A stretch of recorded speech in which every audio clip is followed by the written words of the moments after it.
Hello everyone, welcome once again to LBR More Cares. Meaning yung let me share with you kana bitang unsay mga disadvantages ni anang magpustiso, no? Pustiso, dentures, kanang false teeth, no? Daghan kaayo karon kanato tingali labi na ang mga idarana na gyud nay mga pustiso, no? Nagpustiso na. So dili po nato na sila iangay nga katawan or whatever because moabot gyud ang panahon nga madaot ang atong ngipon, so tungod sa kasakit ipaibot patauran og false teeth, no? So daghan kayo doon ako nailhan nga nagamit gayud ni anak, no? O akong i-share kaninyo ang mga experiences bahin ni anak, ang disadvantage ni anang pustiso, no? Kung atong i-compare ang ngipon nga tinuod, ang real nga ngipon ug ang pustiso, lahi ra gyud, no? LRJ, lahi ra gyud matud pa sa mga millennials, no? Kung ang atong ngipon ang natural pa gyud, real pa gyud nga ngipon, na bisag mo talay pa akon ana, pwede, no?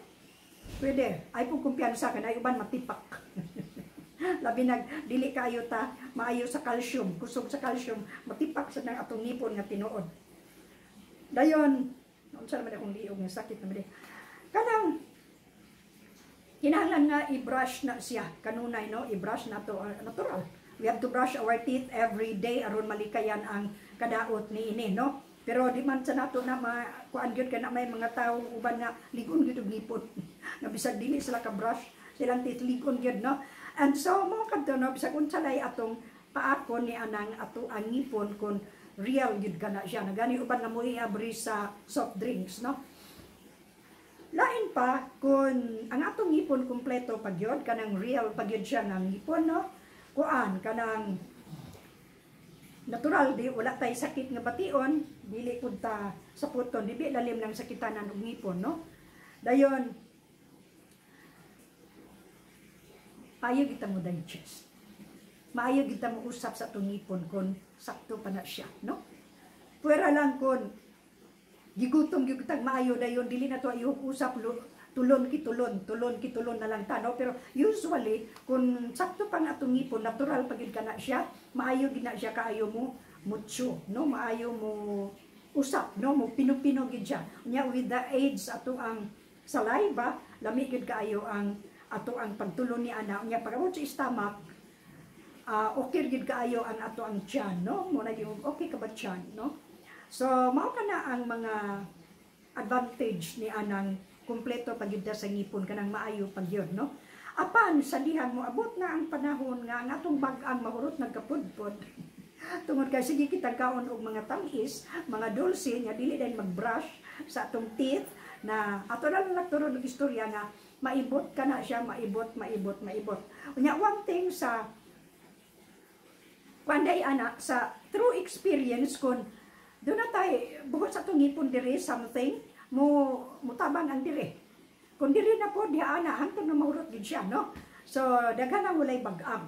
Unya, mag-isod na din silang usap. May na din sila nga, di naman ko kausap, good, wala na ko'y bag-am, no? So, ato na lang pabutangan po og artificial nga ngipon. Aron po medyo maarang-arang, no? Pero usually, kung madaot na gid ang atong ngipon, lahi ragyod, no? LRJ ragyod na siya. Sa mo istorya na lang ko ninyo, I'm using denture, full denture, no? Up and down, false teeth, no? So muna gitawag og pustiso. Lahi ra gyud, no? Dili na ko makapasalig og bisag kanang pinak mani, di na ko kapasalig og kaon ana kadtong mga sinanlag og kadtong mga katur gyud nung aga kong madali-dali madaog-daog kay humok ra nako nga humukra nga i-chew, ayon akong usap, no? Inana. So, katulad yung katong mga soft ragyod mo ay madali-dali na to, no? Kay kon mo kaon kita o kanang medyo hard na food para ng chicharon, pareho ng mga anything that crackles, dili ta ka kumpiyansa kay mabuak po ang atong pustiso, no? Pwera lang adtong mga mahal na gid kaayo nga ika usap og kuan, ikapangit og santol, no? Way panit-panit. No? Pero usually, dili na inana.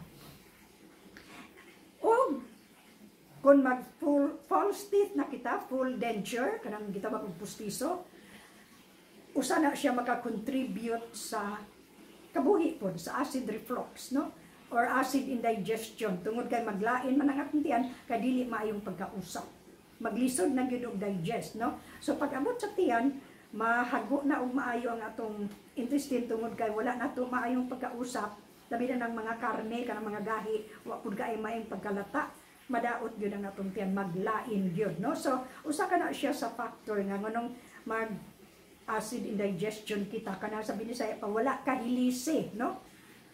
Ay, wala ko kahilisi, galain ni akong tiyan, mag-blot, dayon murag, di ta kasabot, no? Tungod usab ka na siya sa atong ngipon, kanang mga pustiso, nga dili kaayo kita maay pagkausap, dili ma-chew, dili ma-digest dayon, no? So, mao ka na ang disadvantage niya ng pustiso pod.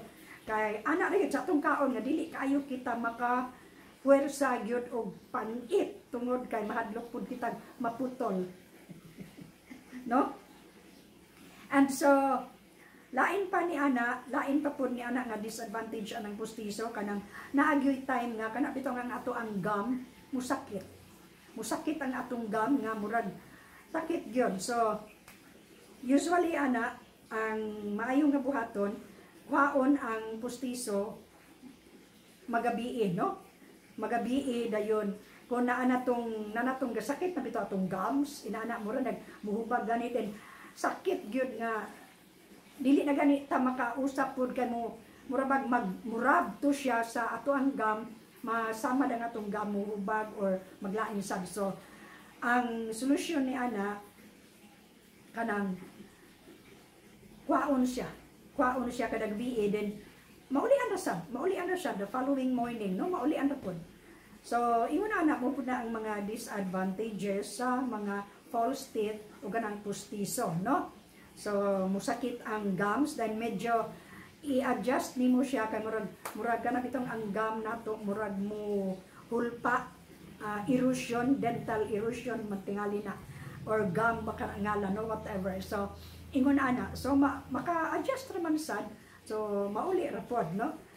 Then, another thing, gawa sa indigestion, maglisod kita o usap na sa atong pagakanon, di na kay kita kahilis because of that, no? Kay pustiso na lang atong gamit, no?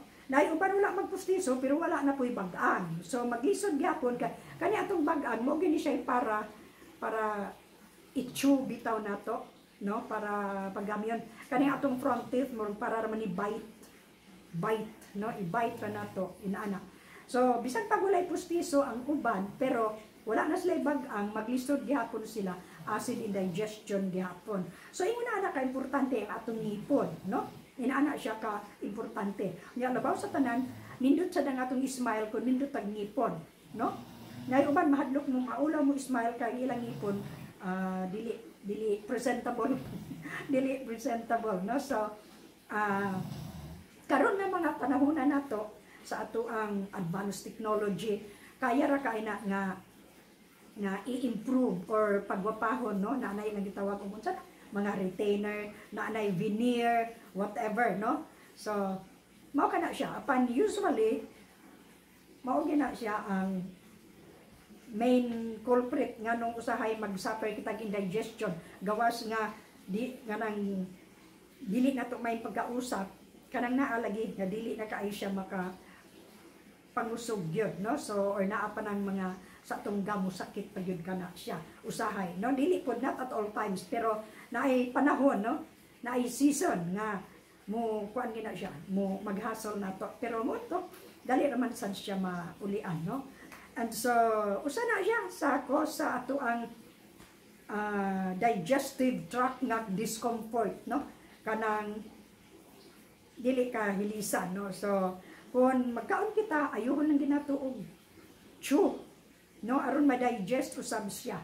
Dayon di avoid kanang mga gahi bitaw nga kanunon o magkaon tag candy, ayong i-crack ng candy, pasagdi na siyang pahilis diya sa ato ang no? Kay nga atong ngipon, ang atong pustiso basig maputol, no? Mahal ra ba pud ang pagpaayo ang pustiso. Pare nang mani, no? Pare nang mani. or uban pa nga mga gahi-gahi. So, aron dili kita mabot sa punto nga magpustiso kita, ambingan nato ang atong ngipon.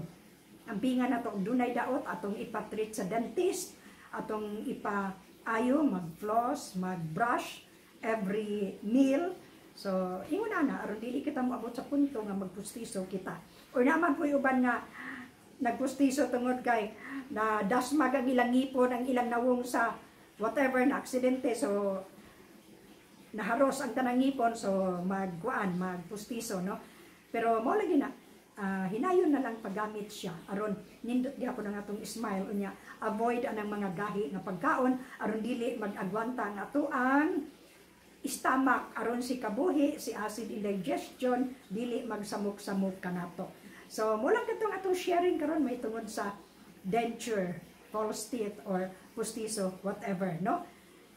So, again, have a good and godly day, everyone. And please remember, when the going gets rough and tough, just look unto Jesus, the author and finisher of our faith.